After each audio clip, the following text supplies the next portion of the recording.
नमस्कार बच्चों। ओके, तो चलिए आज हम लोग पढ़ने वाले हैं क्वेश्चन नंबर 1.18। ओके, जैसा कि ये एनसीईआरटी एक्सरसाइज का पेज नंबर लास्ट में जाएंगे ना, फर्स्ट चैप्टर जो है सॉलिड स्टेट, तो पेज नंबर 33 पे है। आपका ये लेक्चर नंबर 95 है। क्वेश्चन कह रहा है नॉन स्टोइशियोमेट्रिक क्यूप्रस ऑक्साइड Cu2O। अब देखिए Cu2O, चूंकि जो Cu2O है यह क्यूप्रस ऑक्साइड कहा जाता है। इसको क्यूप्रस ऑक्साइड, यानी ये जो कॉपर का ना मेन ऑक्साइड है, यानी क्यूप्रस ऑक्साइड फर्स्ट के नाम से भी जानते हैं इसको, ठीक है। और एक और होता है आपका क्यूप्रिक ऑक्साइड CuO, इसको कहते हैं क्यूप्रिक ऑक्साइड, ठीक है बच्चों। इसको कॉपर का सेकेंड ऑक्साइड कहा जाता है। चूंकि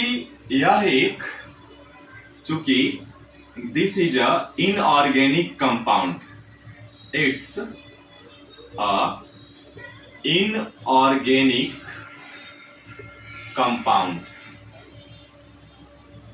ठीक है। ओके, यह अकार्बनिक यौगिक है। अब कह रहा है यानी non stoichiometric cuprous oxide, non stoichiometric means इनका रेशियो आपस में बराबर नहीं होगा, ठीक है। तो इनका Cu2O है, प्रयोगशाला में बनाया जा सकता है, लेबोरेटरी में तैयार किया जा रहा है। इसमें कॉपर तथा ऑक्सीजन का अनुपात कितना है? 2:1 से कुछ कम है, ठीक है। क्या आप इस तथ्य की व्याख्या कर सकते हैं कि यह पदार्थ P प्रकार का अर्धचालक है? जैसा कि हम जानते हैं कि सेमीकंडक्टर जो है वो दो तरह के होते हैं, आपके P टाइप और N टाइप, ठीक है। तो उसी में कह रहा है कि क्या आप इस तथ्य की व्याख्या कर सकते हैं कि यह पदार्थ P प्रकार का अर्धचालक होगा। इंग्लिश में देखेंगे तो कह रहा है non स्टोइशियोमेट्रिक cuprous oxide Cu2O can be prepared in laboratory. In this oxide, copper to oxygen ratio is slightly less than 2:1. Can you account for the fact this substance is P-type semiconductor? यानी क्या आप इस तथ्य की व्याख्या कर पाओगे? बताइए, ये करना है। तो चूंकि हम ये जानते हैं कि Cu2O में जो कॉपर और ऑक्सीजन का रेशियो है, यानी कॉपर और ऑक्सीजन का रेशियो कितना है? 2:1, ठीक है। अब कह रहा है कि अनुपात कुछ कम कर दीजिए, अनुपात कम कर दीजिए। तो अनुपात जब कम करेंगे तो इसमें क्या होगा? धनायन रिक्तिका उत्पन्न होगा ना। हम लोग पीछे क्लास में पढ़ चुके हैं, धनायन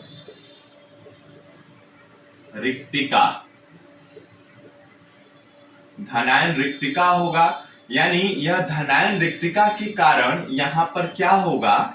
धातु न्यूनता दोष आ जाएगी, धातु न्यूनता हो जाएगा, ठीक है।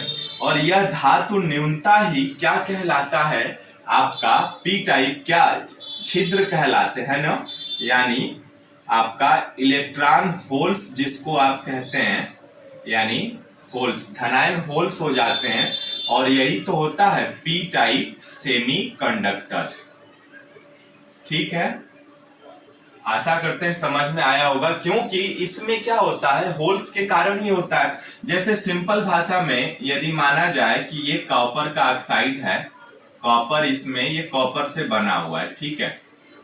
अब यहाँ पे जब Cu2+ आएगा तो क्या होगा? ये 2 Cu+ को हटाएगा और एक स्थान पर खुद बैठ जाएगा, क्योंकि ये जरूरी है कि इसमें इलेक्ट्रिकल न्यूट्रलिटी बनी रहे, ठीक है। तो अब यहाँ पे तो जो स्थान बना ना, ये रिक्तिका उत्पन्न हो गई, यानी होल्स बन गए, और इसी होल्स के कारण ही इसमें धारा प्रवाहित होते हैं, ठीक है। तो इस तरह से ये आपका P टाइप सेमीकंडक्टर होता है, ठीक है। क्लियर है? अब देखिए यहाँ पे चूंकि हम जानते हैं इसका, देखिए कॉपर का परमाणु क्रमांक कितना होता है? 29 होता है ना। तो 29 का आप बनाएंगे यदि इलेक्ट्रॉनिक विन्यास तो 1s2 2s2 2p6 3s2 3p6 3d10 और 4s1, यानी एक बार काउंट कर लीजिए, इलेक्ट्रॉन बराबर 2 2 4 6 4 10 2 12 6 18 10 28 और 1 29 है ना, ये 29 हो गए। यानी इनके ये चौथे ऑर्बिटल में जब जा रहे हैं इलेक्ट्रॉन s में 1, तो ये क्या करता है, आसानी से ये अपना एक इलेक्ट्रॉन त्याग देता है। यानी Cu प्लस का मतलब ये हुआ कि इसका परमाणु क्रमांक कितना हुआ, 28 हो गया। यानी इसका इलेक्ट्रॉनिक विन्यास हो जाएगा 1s2 2s2 2p6 3s2 3p6 3d10 होगा। अब मान लीजिए एक इलेक्ट्रॉन और त्यागता है तो ये Cu+2 यानी ये 27 हो जाएगा इसका। यानी यहाँ पे 1s2 2s2 2p6 3s2 3p6 3d9 हो जाएगा, है ना, ये आपका होता है।